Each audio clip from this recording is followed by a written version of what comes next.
নমস্কার, আজ 13 August world organ donation awareness day. বিষয়টা খুবই ইম্পর্ট্যান্ট, কারণ 10 লাখেরও বেশি মানুষ কিন্তু অর্গানের জন্য ওয়েট করছে। আমরা কি পারি না আমাদের এই অর্গান দিয়ে তাদেরকে জীবন দান করতে? আর এই বিষয় নিয়ে আলোচনা করার জন্য রেডিও নিউ টাউনের স্টুডিওতে পেয়ে গিয়েছি দুইজন বিশেষ মানুষ, অ্যাডভোকেট সুপ্রিয় মজুমদার নমস্কার এবং পিয়াসী লাহিড়ী সান্যাল নমস্কার, যিনি একজন সমাজসেবী। কথায় বলে আমরা একাই 8 থেকে 9 জন মানুষের প্রাণ বাঁচাতে পারি। তো এই বিষয় নিয়ে আলোচনা করব। সুপ্রিয় দা, সবার প্রথমে তোমাকে জিজ্ঞেস করছি, আচ্ছা অনেক অনেক ধন্যবাদ তোমাদেরকে, তোমাদের বিজি স্কেডিউল থেকে আমাদেরকে এইটুকু সময় দিয়েছো তোমরা। আর বিষয়টা সত্যিই খুবই ইম্পর্টেন্ট। অর্গান ডোনেশন বলতে আমরা কি বুঝি? অঙ্গদান মানে জীবনদান। মানুষ মৃত্যুর পর, মানে যদি আইটিইউতে মারা যায় তাহলে আমরা অর্গান ডোনেট করতে পারি। বাড়িতে মারা গেলে আমরা শুধু টিস্যু ডোনেট করতে পারি। তো মৃত্যুর পর আমরা হার্ট, লিভার, কিডনি, প্যানক্রিয়াস, বর্তমানে আমরা হাত, আঙুল এগুলো ট্রান্সপ্ল্যান্ট করতে পারছি। রিগার্ডিং টিস্যু যেমন কর্নিয়া আমরা জানি, বোন, স্কিন এগুলো ডোনেট করা যায়। Even skin donation the most important thing, যে স্কিন ডোনেশনের মাধ্যমে আমরা 70 to 80% বার্ন পেশেন্টকে বাঁচাতে পারি। তো স্কিন ডোনেশন প্রসেসটা খুব ইজি। প্রসেসটা হচ্ছে একটা ডার্মাটোম, একটা মেশিন থাকে, সে upper layer of the skin সেটাকে নিয়ে নেওয়া হয়, স্ট্রেচ করা হয়, সেটাকে ইমপ্ল্যান্টেশন করা হয়। It's very important. So skin ডোনেশনটা খুব জরুরি। বাহ, আচ্ছা পিয়াসীদির কাছ থেকে জানতে চাইবো যে আমরা অঙ্গ প্রত্যঙ্গ এবং টিস্যু দান করতে পারি, তো এই বিষয়টা যদি সকলকে একটু ডিটেলসে বলে দাও। হ্যাঁ, একটু আগে সুপ্রিয় যেটা বললেন তারই সূত্র ধরে বলি যে অঙ্গ বলতে আমরা যেমন খুব সাধারণভাবে প্রথমেই যেটা বুঝতে পারি সেগুলো হচ্ছে কিডনি, অর্থাৎ একজন ডিসিজড যার ব্রেন স্টেম ডেথ হলো তার থেকে আমরা 2টো কিডনি নিতে পারছি, অর্থাৎ 2জনকে আমরা দিতে পারছি প্রতিস্থাপন করে। আমরা লাং পাচ্ছি, লাংয়ের 2টো পার্ট আলাদা আলাদাভাবে আমরা 2জনকে দিতে পারছি 4 জন হলে।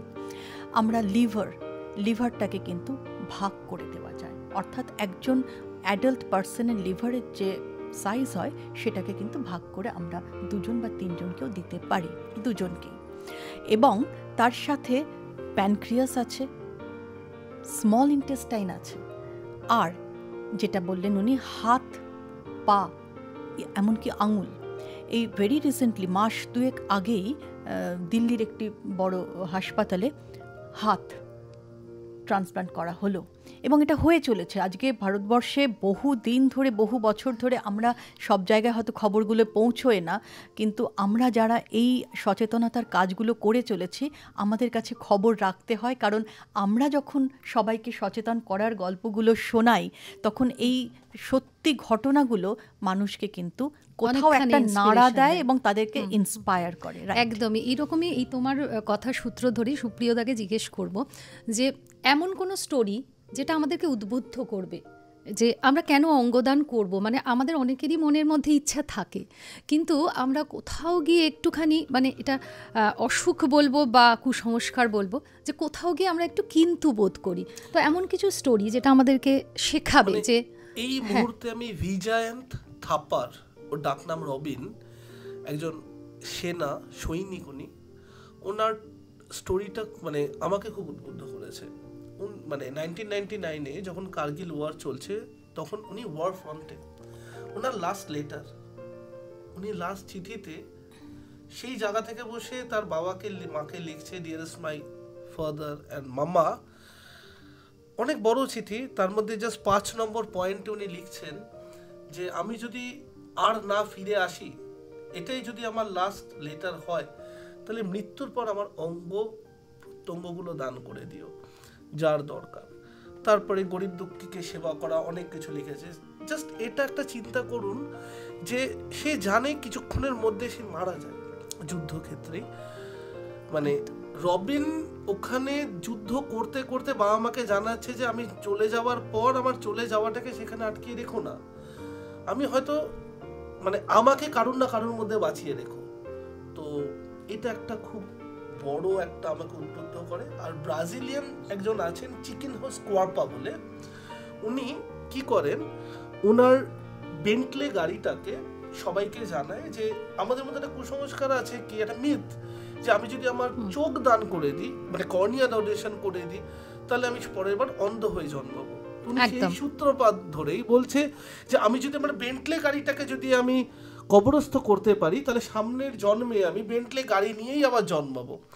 তো সারা ব্রাজিলের নিউজ মিডিয়া হেলিকপ্টারে সব রেডি, অলরেডি সব গাড়িটা মাঝপথে গেছে, উনি বলছে জাস্ট স্টপ। তো সবাই অবাক, বলছে কি হয়েছে। ওনার বক্তব্য যে আমি এটা গাড়িটাকে দিচ্ছি না, আপনাদের সবার মনে একটা কোয়েশ্চেন, জানি কি বোকা লোক রে, গাড়ি দিলে কি গাড়ি পাওয়া যায়। সেই জন্যেই ওনার এই প্রচেষ্টাটা ছিল অঙ্গ দানের ব্যাপারে। উনি বলেছেন যে আমরা এই মিথের মধ্যে বেঁচে লাভ নেই যে কবরস্থ করলেই বা আমি যদি সেটাকে দিয়ে দিই পাবো না, না সেটা একদমই। আচ্ছা, এই সূত্র ধরে আবার পিয়াসিদির কাছে চলে যাব, যে পিয়াসিদি তোমাদের অর্গানাইজেশনেও তো এরকম মানে অঙ্গ প্রত্যঙ্গ দানের কাজ চলে, তো তোমার কোনো ইন্সপিরেশনাল স্টোরি রয়েছে যেটা আমাদেরকে উদ্বুদ্ধ করবে? অবশ্যই আছে। প্রতিদিন কাজ করতে করতে নানা রকম গল্প ঘটনা সবগুলো তো আমাদের কাছে আসে। সুপ্রিয়র কথাগুলো শুনতে শুনতে যেটা ভাবছিলাম, আমার রবি ঠাকুরের কথা মনে পড়ছিল। রবীন্দ্রনাথের মরণের তুহু মাম শ্যাম সমান, এই কবিতার দেখো প্রথম যে পংক্তিটি রয়েছে তার শেষে উনি বলছেন মৃত্যু অমৃত করে দান। অর্থাৎ আমি যখন নেই, আমি যেতে যেতেও কিন্তু বাকিদের যে জীবন দান করলাম সেটাই তো অমৃত। তো এবারে যেটা ইন্সপিরেশনাল স্টোরি তুমি শুনতে চাইছিলে, গত বছর আমরা একটি সচেতনতার প্রোগ্রাম করছি এবং সেটাতে আমাদের অনলাইন, মানে যেগুলো আমাদের কোভিডের সময় আমরা শিখেছিলাম, তো সেই আমরা প্রোগ্রামটা যেটা হচ্ছিল অফলাইন চলছে, তার সঙ্গে অনলাইন চারিদিকে লিঙ্ক গেছে। তো আমাদেরকে একজন ফোন করে বলছেন যে এই কিছুদিন আগে যে একটি ছেলে মারা গিয়েছে কলকাতা শহরেই, তার প্রতিটি অঙ্গ প্রতিস্থাপিত হয়েছে, বহুজন সেই অঙ্গ পেয়েছেন। এবারে তার বাড়িতে, প্রত্যন্ত একটি গ্রামে তার বাড়ি, তো সেখানে তার পরিবারের লোকজন ঠাকুরমশাইকে ডেকেছেন, যেটা হিন্দুদের রীতি অনুযায়ী তার পারলৌকিক ক্রিয়াকর্মের জন্য। ঠাকুরমশাই এসে বলছেন পারলৌকিক ক্রিয়াকর্ম কার? তখন তারাও অবাক হয়ে ভাবছে যে এ কি, এমন প্রশ্ন কেন। তো তখন উনি বলছেন যে, ওরা বলছে যে আমাদের ভাইয়ের যে চলে গেল। বলছে না, ও তো বেঁচে, ও ভীষণভাবে বেঁচে, যাদের শরীরে ওই অঙ্গগুলো প্রতিস্থাপিত হয়েছে তাদের মধ্যে তোমাদের ভাই বেঁচে আছে, কাজে তার আর কোনো পারলৌকিক কাজের প্রয়োজনই নেই। তো এই জায়গায় মানে আমি গল্পটা বলছি, আমার নিজের শরীরের মধ্যে একটা শিহরণ হয় যে কতটা এগিয়ে সেই মানুষটাও কিন্তু ভাবতে পেরেছেন এবং এই ভাবনাটা আমাদেরকেও ভাবিয়ে দিয়েছেন। একদম, এবং আমাদেরকেও ভাবতে হবে। মানে বর্তমান যুগে দাঁড়িয়ে আমরা বলতেই পারি যে আমাদের সকলেরই কিন্তু প্রয়োজন আছে, কারণ কার কখন লাগবে আমরা কেউ জানি না। কাজে আমরা যদি না দিই, আমরা যদি না এগিয়ে আসি, তাহলে বোধহয় এখানেই থেমে যাবে। কাজে আমরা থামতে দিতে পারি না, কারণ চলাই হচ্ছে জীবন। আবার সুপ্রিয়দার কাছে চলে যাব। ব্রেন স্টেম ডেথ, এই ব্যাপারটা যদি তুমি একটু বুঝিয়ে বলো আমাদেরকে। ব্রেন স্টেম ডেথ এই শব্দটা আমাদের অনেকের কাছে খুব অপরিচিত শব্দ। ব্রেন স্টেম ডেথ মানে ডেথ। আপনাদের যদি কখনো এসে কোনো ডক্টর বা ট্রান্সপ্ল্যান্ট কোঅর্ডিনেটর নার্স এসে বলে যে আপনার প্রিয়জনের ব্রেন স্টেম ডেথ হয়েছে, তার মানে বুঝে নিতে হবে ব্রেন স্টেম ডেথ, ডেথ মৃত্যু, ইরিভার্সিবল কোমা, যে কোমায় আছে সেখান থেকে আর ফিরে আসার কোনো রাস্তা নেই, সে মৃত। সো ব্রেন স্টেম ডেথ মানে ডেথ, ইরিভার্সিবল কোমা। মানে মানে আমি বলতেই পারি যে হার্ট চলছে, আমি দেখতে পাচ্ছি মনিটরে সবকিছু অ্যাক্টিভ, মনিটরে আপনি দেখবেন যে সবকিছু চলছে, কিন্তু ডাক্তার এসে বলছে ব্রেন স্টেম ডেথ হয়েছে। না, অ্যাকচুয়ালি আমাদের ব্রেন ডেথ হয়ে গেলে বোধহয় আর কোনোভাবেই সম্ভব হয় না। ব্রেন স্টেম ডেথ হয়ে গেলে মৃত, একটাই তার রাস্তা, অঙ্গদান। এবার ব্রেন স্টেম ডেথ যখন ডাক্তার ডিক্লেয়ার করে, কিছু প্রসেস আছে তার থ্রু দিয়ে তারা ডিক্লেয়ার করে। মানে হঠাৎ করে, মানে এটা ভাবার কোনো কারণই নেই যে মনিটরে সব প্যারামিটার চলছে মানে সে জীবিত। নো, অ্যাপনিয়া টেস্ট হয়, আরও 7খানা টেস্ট হয় যেখানে কর্নিয়াল মুভমেন্ট দেখে, কাফ রিফ্লেক্স দেখে, শরীরের 7খানা রিফ্লেক্স, টোটাল 7টা রিফ্লেক্স আছে, সেই রিফ্লেক্সগুলো দেখার পর অ্যাপনিয়া টেস্টের পর 6 ঘন্টার ব্যবধানে 2বার অ্যাপনিয়া টেস্ট হয়। অ্যাপনিয়া টেস্টের 2টো রিপোর্ট সেম দেখে দেন ডাক্তার ডিক্লেয়ার করে যে আপনার প্রিয়জনের ব্রেন স্টেম ডেথ হয়েছে। যখনই আপনারা এই শব্দটা শুনবেন ব্রেন স্টেম ডেথ হয়েছে, অঙ্গদানের জন্য এগিয়ে আসা উচিত। অর্থাৎ অঙ্গগুলো তখনও অ্যাক্টিভ থাকছে, কিন্তু ব্রেনটা আমাদের মানে সে আর কিছু ফিল করতে পারছে না, বা ইন ফিউচার সে আর কিছু ফিল করতে পারবেও না। সময়টা খুব ইম্পর্টেন্ট। সেই বিষয়ে আসবো।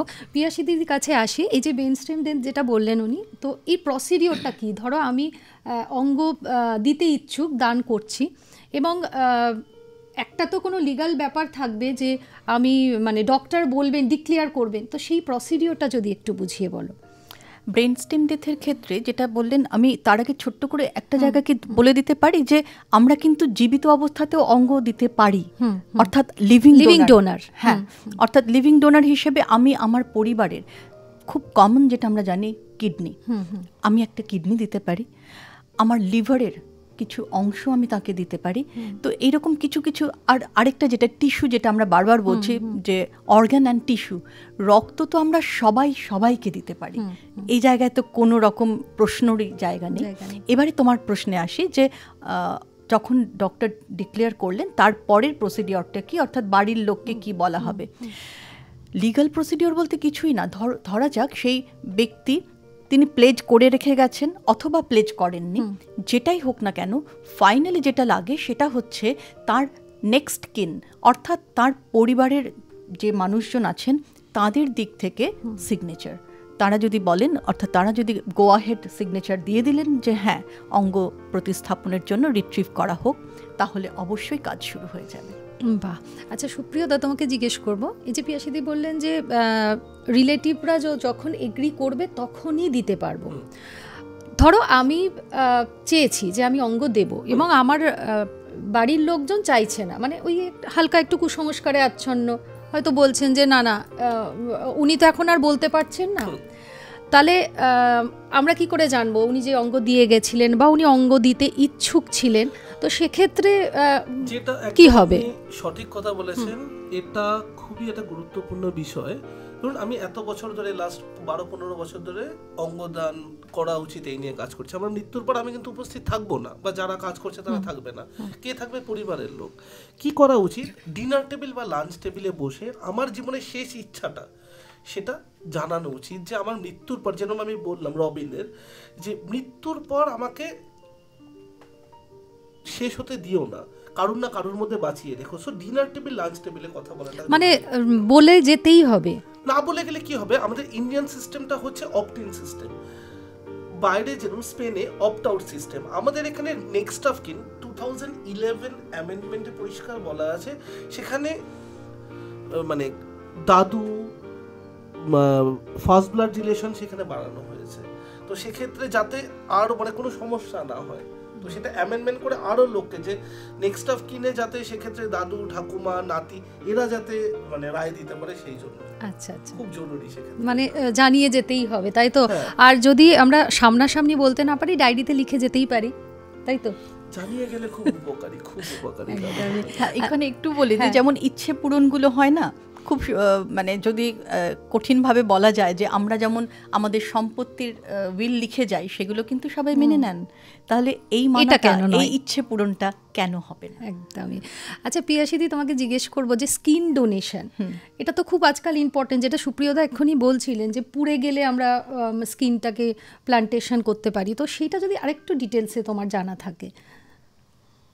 মূলত যারা বার্ন ইনজুরিতে রয়েছেন তাদের স্কিনের প্রতিস্থাপন ভীষণভাবে জরুরি। তো সেটা কোনো আর্টিফিশিয়ালভাবে না হয়ে যদি হিউম্যান স্কিন দিয়েই সেই প্রতিস্থাপনের কাজটা করা যায়, কেন নয়? এবং আমি যদি হসপিটালে আমার ডেথ হয়, এখনও সব জায়গায় স্কিন ব্যাংক তৈরি হয়নি, যেমন আই ব্যাংক তৈরি হয়েছে, কর্নিয়া রিট্রিভ করা যায়। এবং তুমি তো নিশ্চয়ই জানো, এবং আমার মনে হয় আমাদের যারা দর্শক শ্রোতা বন্ধু যারা রয়েছেন তারাও জানেন যে বাড়িতে বসেও আমরা কর্নিয়া রিট্রিভ করিয়ে দিতে পারি। এবং এই বিষয়ে একটা খুব ইম্পর্ট্যান্ট আমি কথা বলে রাখি, যে কারোর ডেথ হলে 1 ঘন্টার মধ্যে কিন্তু ডিসি অর্থাৎ ডেথ সার্টিফিকেট দেওয়া যায় যদি বাড়ির লোক কনসেন্ট দিয়ে দেন যে কর্নিয়া রিট্রিভ করা হোক, তখন কিন্তু 4 ঘন্টার প্রয়োজন হয় না। এবং এই 1 ঘন্টার মধ্যে যখনই তারা দিয়ে দিলেন মানে তাদের কনসেন্ট, এবং ডক্টরও তার ডেথ সার্টিফিকেট দিলেন, তারপরেই রিট্রিভের কাজটা করা যায়, এবং ওই গোল্ডেন আওয়ার। আর স্কিনের ক্ষেত্রে বাড়িতে এসে সবসময় সম্ভব হয় না, যেটাও বলছিলেন যে ডার্মাটোম, সেটা ছোট্ট একটা অ্যাপারেটাস, কিন্তু যেহেতু স্কিন ব্যাংক সব জায়গায় তৈরি হয়নি, হসপিটালে ডেথ হলে কিন্তু খুব সহজভাবে সেই স্কিন নেওয়া যায় এবং কোনো ডিফর্মিটি হয় না। বাড়ির লোক অনেক সময় ভাবতে পারেন যে যেটা কর্নিয়ার ক্ষেত্রেও হয় যে কেমন দেখতে লাগবে। বিশ্বাস করো, আমি নিজে দাঁড়িয়ে থেকে মানে কর্নিয়া রিট্রিভ করাগুলো দেখি, কিভাবে সেটাকে আবার ঠিকঠাক যিনি চলে গেছেন তার চেহারার কোনো বিকৃতি হয় না। ঠিক সেইভাবেই স্কিনের ক্ষেত্রেও মূলত নেওয়া হয় পিঠের দিকে বা থাই, এইসব দিকে, যেখানে কিনা কোনোভাবে বাইরে চোখে আসবে না, এবং সেটাকে ব্যান্ডেজ করে সব রকম ব্যবস্থা করে দেওয়া হয়। আর আরেকটাও যেটা বলি, বলার কি শেষ আছে, কর্নিয়া ডোনেট করার পরেও আমাদের কিন্তু একটা যেটা পাওয়া যায়, সেটা যারা নিতে আসেন সরকার থেকে, তারা ভিআইপি যে জায়গাগুলো রয়েছে ক্রিমেশনের জন্য, সেই জায়গাগুলো কিন্তু অটোমেটিক্যালি হয়ে যায়। অর্থাৎ তিনি যেতে যেতে তা সেই সম্মানটা পেয়ে গেলেন। আচ্ছা সুপ্রিয় দত্ত, তোমাকে জিজ্ঞেস করব যে আমি তো অঙ্গ দিচ্ছি, এবার কে পাবে সেটা কিভাবে ডিফাইন হবে, মানে সেটা কি আদতেও ডিফাইন হবে? কি হয়, প্রত্যেকটা হসপিটালে একটা অর্গান ডোনার রেজিস্ট্রি মেনটেন হয় সব হসপিটালে। সেক্ষেত্রে কি হয়, যখন একটা অর্গান যখন বলে যেখান থেকে রিট্রিভ হতে পারে, ইনফরমেশন যে সব হসপিটালে, সেখান থেকে পোটেনশিয়াল ডোনার আচ্ছা আর পোটেনশিয়াল রেসিপিয়েন্ট দুদিকেই দেখা হয়, যে দিচ্ছে সে পোটেনশিয়াল ডোনার কিনা আর যে নিচ্ছে সে পোটেনশিয়াল রেসিপিয়েন্ট কিনা। বিভিন্ন টেস্ট আছে, ডক্টররা দেখে দেন ডিসাইড করে কে পাবে না পাবে, আর কে পাবে সেটা ডোনার জানার কোনো রাইট নেই। মানে আমরা অনেক সময় দেখি যে ধরো রিওয়ার্ড একটা ঢুকে থাকছে, বা অনেক সময় হয় যে কেউ দিচ্ছে এবং কে পাবে, অনেকে ভাবে যে যার অর্থ বেশি সেই হয়তো পাবে, তো সেই ধরনের কোনো ব্যাপার নেই। না না না, এই মিথটা অনেকের মধ্যেই মাথায় আসতে পারে যে আমি অঙ্গ দিচ্ছি হয়তো কোনো মানে বিত্তশালী কেউ পাবে না, একদমই নয়। এটা পোটেনশিয়াল ম্যাচিং, সেক্ষেত্রে ডক্টররা ডিসাইড করে যে পোটেনশিয়াল ম্যাচকেই দেওয়া হয়। সে বড়লোক মানুষও হতে পারে, সে মধ্যবিত্ত হতে পারে, সে নিম্ন মধ্যবিত্ত হতে পারে, এর সাথে অর্থের কোনো সম্পর্ক, কোথাও কোনো যোগাযোগ বা সম্পর্ক নেই। হ্যাঁ একদমই। আর পিয়াসিদি, তোমার কাছে জিজ্ঞেস করব, অঙ্গ তো আমি দিচ্ছি, এবার কিভাবে সেটা সংগ্রহ করব, মানে করা হবে, এবং কিভাবে সেটাকে প্রতিস্থাপিত করা হবে, ওকে সেটা যদি একটু। আমরা প্রথমে যেটা বললাম যে এর আগের আলোচনায় যে কর্নিয়া এবং স্কিনটা বললাম, কিন্তু যখন ব্রেন স্টেম ডেথ হচ্ছে, অর্থাৎ ডিসিজড যিনি, তিনি আইটিইউতেই রয়েছেন, সেক্ষেত্রে ডক্টরস পোটেনশিয়াল ওই যে অর্গান, সেই তার পোটেন্সি কতটা, সেটা যদি প্রতিস্থাপন হয় সেটা কতটা কার্যকরী হবে, সেটার জন্য কিন্তু যেমন হার্টের বিষয় কার্ডিওলজিস্ট, লাংয়ের জন্য পালমোনোলজিস্ট, এরকম প্রত্যেকটা অঙ্গের জন্য যারা যারা স্পেশালিস্ট, তাদের একটা বোর্ড হয়ে তারাই দেখে নেন। আচ্ছা, মানে বোর্ড অফ ডক্টর বসে একদম দেখে নিয়ে তারা যদি গ্রিন সিগন্যাল দিচ্ছেন যে ওকে এটা ট্রান্সপ্লান্ট করা যেতে পারে, সেভাবেই করা হয়। কিডনির ক্ষেত্রেও তাই, মানে নেফ্রোলজিস্ট তিনি বললেন, এবং সর্বোপরি তো ইন্টেন্সিভিস্ট আছেনই। হ্যাঁ, আর ওদিকে যেটা সুপ্রিয় তার কথা একটু আগেই বললেন যে রেসিপিয়েন্ট যে লিস্ট রয়েছে তাদের সাথেও ম্যাচ করে দেখা হয়। প্রচুর কিছু এখানে মানে ইস্যুস আছে যেগুলো প্রত্যেকটা যদি একদম ম্যাচ করে তাহলেই কিন্তু সেটা ট্রান্সপ্লান্ট করা হচ্ছে। এবং এই সময়টাতে যেটা খুব খুব মূল্যবান সেটা হচ্ছে সময়। হ্যাঁ, যেটা তুমি বলছিলে গোল্ডেন আওয়ার, আর সুপ্রিয়া একটু যদি গোল্ডেন আওয়ার এই ব্যাপারটা আরেকটু ডিটেলসে বলো যে কতটা ইম্পর্টেন্ট, সময়টা তো খুব ইম্পর্টেন্ট। কারণ মানে 4 to 6 আওয়ার্স এর মধ্যে ডিসিশনটা নিয়ে ধরুন কর্নিয়া 6 ঘন্টার মধ্যে ট্রান্সপ্লান্ট করলে মানে উচিত। এবার সেক্ষেত্রে ধরুন যত তাড়াতাড়ি সম্ভব সেটা ডিসিশনটা নিয়ে ট্রান্সপ্ল্যান্টটা করা উচিত কর্নিয়া। একমাত্র ধরুন কিডনির ক্ষেত্রে আমরা 48 ঘন্টা পর্যন্ত সময় পেতে পারি, কিন্তু আমাদের যত তাড়াতাড়ি সম্ভব সেই ডিসিশনটা নিতে হয়। বর্তমানে কিছু সলিউশন বেরিয়েছে, সেই সলিউশনের থ্রু দিয়ে আমরা 72 ঘন্টা পর্যন্ত সময় পেতে পারি, কিন্তু ওই সময়টা মাথায় রাখলে হবে না, কারণ আমাদের যত তাড়াতাড়ি সম্ভব ডিসিশনটা নিতে হবে, কারণ যাতে কোনো ইনফেকশন না হয় সেটা একটু নজর রাখাটা একদমই। আর এটার সাথে লিঙ্ক ধরে বোধহয় গ্রিন করিডোর কথাটা আমরা ব্যবহার করি অঙ্গ দানের ক্ষেত্রে, তো সেটা যদি একটু সকলকে ডিটেলসে বলে দাও। হ্যাঁ, এই গোল্ডেন আওয়ারের মধ্যে গ্রিন করিডোর ব্যাপারটা কিন্তু এর সঙ্গে ওতপ্রোতভাবে জড়িয়ে। অর্থাৎ এই যে রিট্রিভ করা হচ্ছে যে হসপিটালে, সে হসপিটাল এক্স, তো সব রেসিপিয়েন্টদের তো সেখানে আনা হয়নি। রেসিপিয়েন্ট হয়তো ওই শহরের ওয়াই হসপিটালে রয়েছেন, বা অন্য কোনো রাজ্যের অন্য কোনো শহরের এ বা বি হসপিটালে রয়েছেন।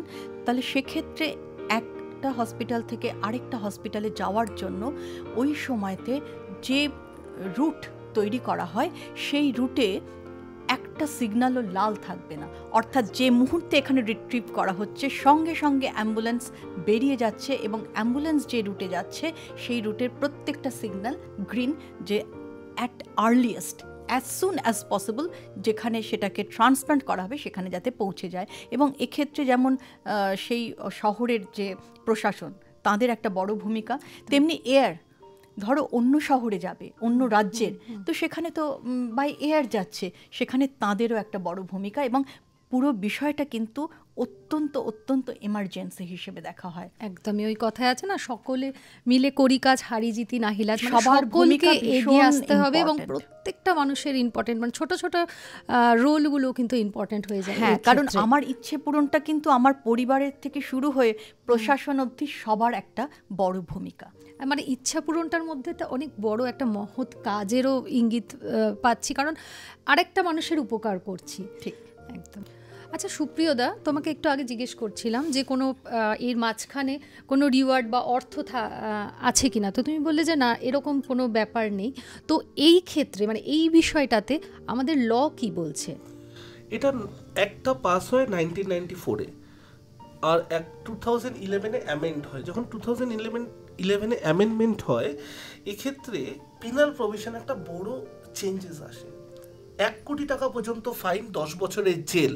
যদি 1 টাকারও লেনদেন হয় এর মধ্যে, তাহলে কিন্তু 1 কোটি টাকা, আর 1 কোটি টাকা ফাইন, 10 বছরের জেল।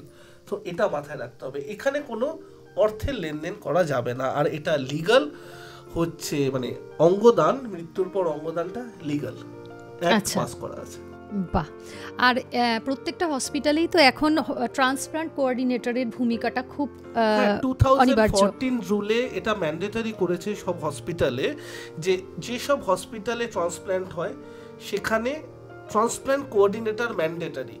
সো কেউ যদি মনে করে যে ট্রান্সপ্ল্যান্ট কোঅর্ডিনেটরের কোর্স করবে বা কিছু করবে, এটাও একটা job opportunity according to 2014 rule, যে তারা অ্যাপ্লাই করতে পারে। একদমই, সেটা খুব ভালো। আচ্ছা পিয়াসিদি, তোমার কাছে জিজ্ঞেস করি যে তোমার রোল অফ এনজিও, মানে তোমাদের এনজিওতে তো এই ধরনের কাজ হয়, তো ধরো একজন মারা গেছে, তার অঙ্গটা আমরা নেব, এবং যেটা বললে গোল্ডেন আওয়ারটা ভীষণ ইম্পর্টেন্ট, তো সেই সময় অ্যাপ্রোচটা কিভাবে করব? মানে সেই মানুষটার রিলেটিভরা সবাই প্রচণ্ডভাবে ভেঙে পড়েছেন, মর্মাহত, তো তখন এই অ্যাপ্রোচটা কিভাবে করো তোমরা? প্রথমত হচ্ছে যে হ্যাঁ, তুমি যেটা বলছিলে, আমাদের organization New Town Synergy Welfare Society থেকে আজকে আমি এলাম। তো আমরা এই অ্যাওয়ারনেসের কাজটা তো প্রতি জায়গায় করে চলেছি, বিভিন্ন রকমভাবে মানুষকে বোঝাচ্ছি, তাদেরকে উদ্বুদ্ধ করছি, এবং তারা ভাবিত হচ্ছেন, তারা নিজেদের ভাবনা চিন্তার পরে প্লেজ করছেন। সবই তো একরকম হলো, কিন্তু যেটা একদম সঠিক প্রশ্ন তুমি করলে, যে যখন মৃত্যু ঘটল সেই মুহূর্তটাতে তার বাড়ির লোককে গিয়ে আমরা কিভাবে বলবো? প্রথমত হচ্ছে যে একটা প্রোটোকল আমরা বলি, রামচন্দ্র প্রোটোকল। অর্থাৎ তার বাড়ির লোককে, যদি বাড়িতে ডেথ হচ্ছে তো সেখানে শুধু কর্নিয়াটুকুরই তো স্কোপ থাকছে, কর্নিয়ার জন্য আমরা বললাম। আর যদি হসপিটালে, যেটা বারবার আমাদের আলোচনায় উঠে এসেছে, আইটিইউতে ব্রেন ডেথ অ্যানাউন্স করা হয়েছে, তখন ওই রামচন্দ্র প্রোটোকল একটা স্টাইল রয়েছে যে আমরা তখন তার পরিবারের লোকজনকে বলবো শুধু কর্নিয়ার জন্য, কর্নিয়া। এবং সেই জায়গাটাতে যখন দেখলাম তারা কনভিন্সড হলেন, তার পরবর্তী পদক্ষেপে আমরা এগিয়ে যাব হচ্ছে বাকি যে অর্গ্যানস বা আদার টিস্যুস আছে সেই দিকে। এবং এখানে যেটা একটু আগে সুপ্রিয় বলছিলেন যে ট্রান্সপ্লান্ট কোঅর্ডিনেটরদের একটা খুব বড় ভূমিকা আছে, আমার মনে হয় সুপ্রিয় যদি এই জায়গাটাতে আরেকবার একটু। হ্যাঁ, মানে গ্রিফ 5টা স্টেজেস অফ গ্রিফ হয়। আচ্ছা, যার মধ্যে হয় অ্যাঙ্গার, খুব রেগে গেছে, তার মধ্যে হয় বার্গেন, যে কি পাবো কেন দেব সেটা। তো এরকম 5খানা টোটাল স্টেজ আছে। তার মধ্যে লাস্ট স্টেজ হচ্ছে acceptance. So wait for the time, যে যখন আপনাদের কাছের মানুষ মানে দেখবেন যে আপনি অ্যাপ্রোচটা করবেন, মানে বেসিক্যালি ফর ট্রান্সপ্লান্ট কোঅর্ডিনেটর। যে আমি বলছি 2012-এ বিমল কর্মকার বলে একজন, উনি মারা যান। আমাদের একটা এনজিও আছে বিমল কর্মকার ফাউন্ডেশনস নামে। তা সেই সময় 2জনকে কিডনি দেওয়া হয়, তার মধ্যে পিন্টু মণ্ডল এখনো বেঁচে আছে, সুস্থভাবে আছে। তো সেই সময় আমরা যেটা ফেস করি সেটা হচ্ছে পরিবারের লোক প্রচণ্ড উত্তেজিত। 2012, এখন তো 24-এ মানুষ অনেকটাই জেনে গেছে। সেই সময় কি হয়, আমরা যখন তাদের কাছে জাস্ট ওয়েট করি, সেই সময়টাতে যারা অ্যাকসেপ্ট করে নিচ্ছে যে কাছের মানুষটা মারা গেছে, যখন সে অ্যাকসেপ্টেন্সের জায়গাটায় যাবে তখনই অ্যাপ্রোচটা করা উচিত। নাহলে কি হয়, এই পুরো প্রসেসটাই আর এক্সিকিউট হয় না। তো সেই প্রসেসটা ফার্স্ট, আর যেটা পিয়াসিদি বললেন যে ask for an I first, this is the Ramchandra protocol.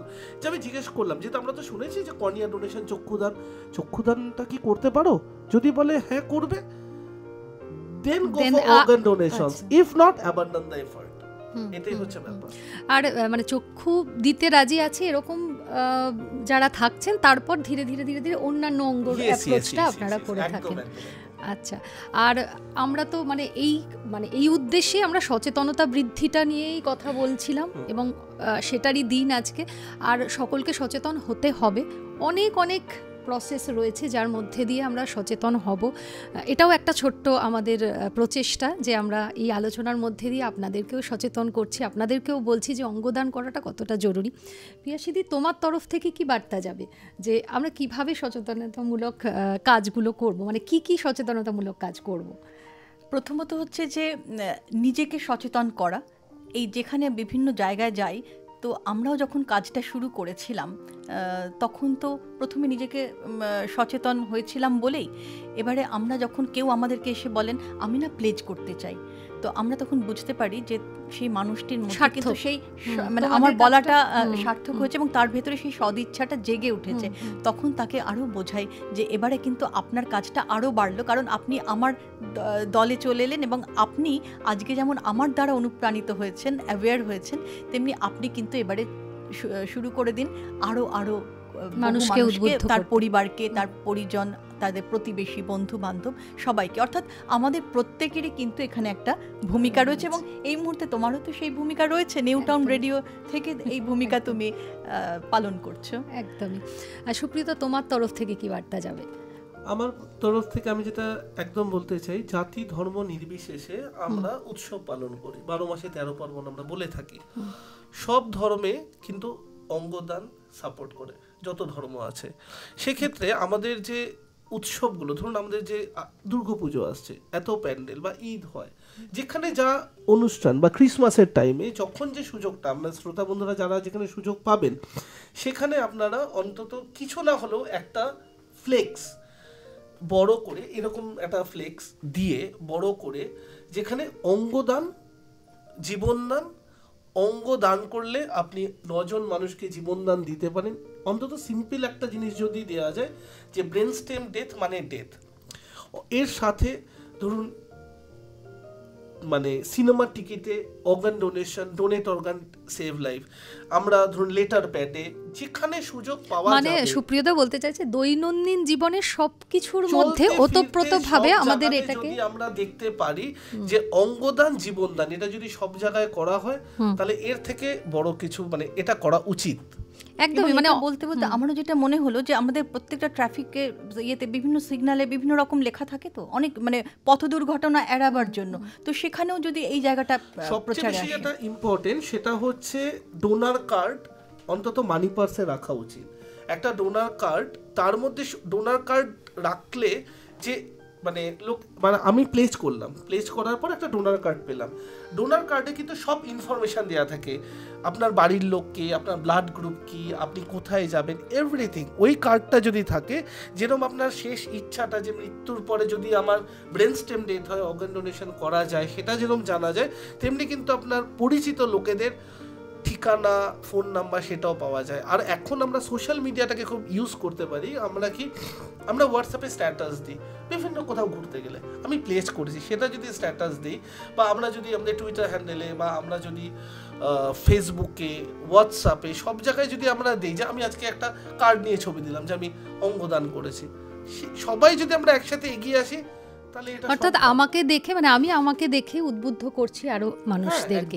একদমই। আর অঙ্গদান মানে তো সত্যিকারই জীবনদান, আর জীবনদান করার থেকে বড় পুণ্যি বোধহয় আর কিছু হয় না, তাই না? আমরা জানি যে এই ক্ষুদ্র পরিসরে আলোচনা কিছু তো বাকি থাকবেই অবশ্যই, কিন্তু এই আলোচনা নিয়ে আবারও আমরা ফিরব যদি আপনারা আমাদের সঙ্গে থাকেন। আবারও ফিরব, কথা দিচ্ছি। আপনাদের আশীর্বাদ এবং ভালোবাসা যেন সবসময় আমাদের সঙ্গে থাকেন। আমরাও কিন্তু আপনাদের সাথেই রয়েছি। নমস্কার।